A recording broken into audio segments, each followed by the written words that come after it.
நம்ம குரானில் இருக்க ஒரு முக்கியமான சூறா, அதாவது சூரா இக்லாஸ். இதை நீங்கள் 3 தடவை படிக்கிறதுனால ஒரு குரான் ஓதுற நன்மை உங்களுக்கு கிடைக்குதுன்னு சொன்னால் நீங்கள் நம்புவீங்களா? இது எப்படின்னு தெரிஞ்சுக்கணும் அப்படின்னா என்னோட இந்த வீடியோவை லைக் பண்ணுங்கள் அண்ட் இந்த வீடியோவை ஷேர் பண்ணுங்கள். இன்ஷா அல்லாஹ். முஹம்மது நபி ஸல்லல்லாஹு அலைஹி வஸல்லம் என்ன சொல்கிறாங்கன்னு சொல்லிட்டு பார்த்தீங்கன்னா, சூரா இக்லாஸ் அதாவது குல்லுல்லாஹு அஹத் அல்லாஹு ஸமத் லம் யலித் வலம் யூலத் வலம் யகுல் லஹு குஃபுவன் அஹத்.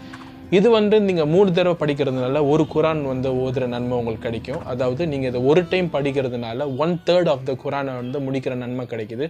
ஸோ நீங்கள் இதை 3 தடவை படிக்கிறதுனால ஒரு குரான் முடிக்கிற நன்மை உங்களுக்கு கிடைக்கும் இன்ஷா அல்லாஹ். நீங்கள் இதை ஃபாலோ பண்ணுறது ஜஸ்ட் ஒரு ரிவார்ட். இப்படி பண்ணுறதுனால நீங்கள் குரான் ஓதக்கூடாது அப்படின்னு சொல்லிட்டு கிடையாது.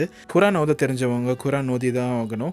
அண்ட் குரான் ஓத தெரியாதவங்க அதை டிரான்ஸ்லேஷனாக படிக்கவும் செய்யலாம், இல்லாத கேட்கவும் செய்யலாம் இன்ஷா அல்லாஹ். ஸோ அல்ஹம்துலில்லாஹ், இது எவ்வளோ பெரிய நன்மை இல்லையா? இந்த நன்மை பெறணும் அப்படின்னு சொல்லிட்டு பார்த்தீங்கன்னா துவா 3 டைம் ஓட்டுங்க. அண்ட் உங்கள் ஃப்ரெண்ட்ஸை நன்மை பெற வைக்கணும்னு சொல்லிட்டு நினச்சிங்க அப்படின்னா அவங்களுக்கு இந்த வீடியோவை ஷேர் பண்ணுங்கள். இன்ஷா அல்லாஹ் எல்லோரும் நன்மை பெறலாம். அஸ்ஸலாமு அலைக்கும் ரஹமத்துல்லாஹி வபரகாத்துஹு.